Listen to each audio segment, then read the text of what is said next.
Lashkar-e-Taiba is an Islamist terrorist organization in Pakistan. It was founded in 1987 by Hafiz Saeed, Abdullah Azam and Zafar Iqbal with funding from Osama bin Laden. Lashkar-e-Taiba has been accused by India of attacking military and civilian targets in India. Most notably the 2001 Indian Parliament attack, the 2008 Mumbai attacks and the 2019 Pulwama attack on armed forces. Its stated objective is to merge the whole Kashmir with Pakistan.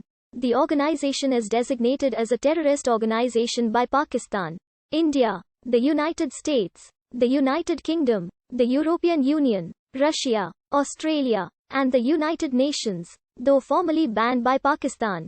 The general view of India and some Western analysts, including of experts such as former French investigating magistrate Jean-Louis Bruguière and New America Foundation President Steve Coll, is that Pakistan's main intelligence agency, the Inter-Services Intelligence, continues to give help and protection.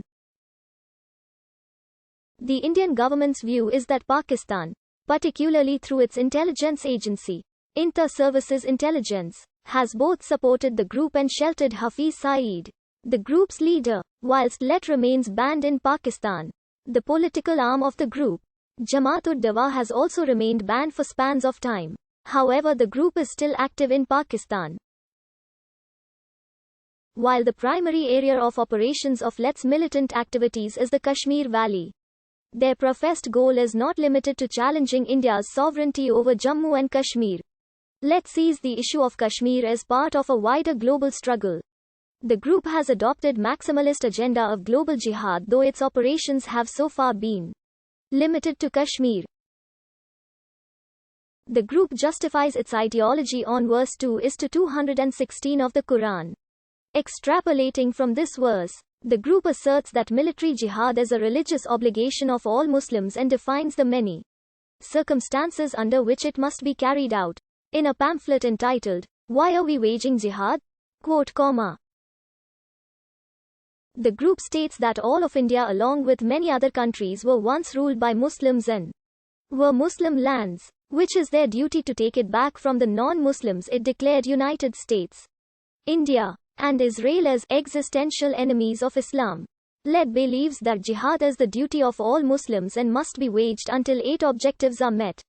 Establishing Islam as the dominant way of life in the world, forcing disbelievers to pay jizya, fighting for the weak and feeble against oppressors, exacting revenge for killed Muslims, punishing enemies for violating oaths and treaties, defending all Muslim states, and recapturing occupied Muslim territory.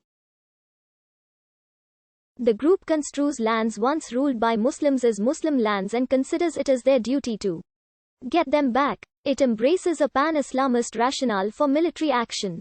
Although it views Pakistan's ruling powers as hypocrites, it doesn't support revolutionary jihad at home because the struggle in Pakistan is not a struggle between Islam and disbelief. The pamphlet, "Why Do We Do Jihad?" states, "If we declare war against those who have professed faith, we cannot do war with those who haven't." The group instead seeks reform through dawa. It aims to bring Pakistanis to Let's interpretation of Ahl-e-Hadith Islam and thus transforming the society in which they live. Let's leaders have argued that Indian-administered Kashmir was the closest occupied land, and observed that the ratio of occupying forces to the population there was one of the highest in the world, meaning this was among the most substantial occupations of Muslim land.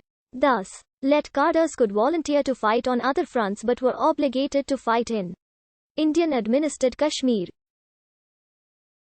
The group was also said to be motivated by the 1992 demolition of the Babri Mosque by Hindu nationalists for attacks directed against India. In the wake of the November 2008 Mumbai attacks, investigations of computer and email accounts revealed a list of 320 locations worldwide deemed as possible targets for attack. Analysts believed that the list was a statement of intent rather than a list of locations where cells had been established and were ready to strike. In January 2009, Let publicly declared that it would pursue a peaceful resolution in the Kashmir issue and that it did not have global jihadist aims. but the group is still believed to be active in several other spheres of anti-Indian terrorism. The disclosures of Abu Jundal, who was extradited to India by the Saudi Arabian government, however, revealed that Let is planning to revive militancy in Jammu and Kashmir and conduct major terror strikes in India. In 1985, Hafiz Muhammad Saeed and Zafar Iqbal formed the Jamaat-ud-Dawa as a small missionary group dedicated to promoting an Ahl-e-Hadith version of Islam. In the next year, Zakir Rahman Lakwi merged his group of anti-Soviet jihadists with the Jat to form the Markaz-ud-Dawa wal Irshad. The MDI had 17 founders or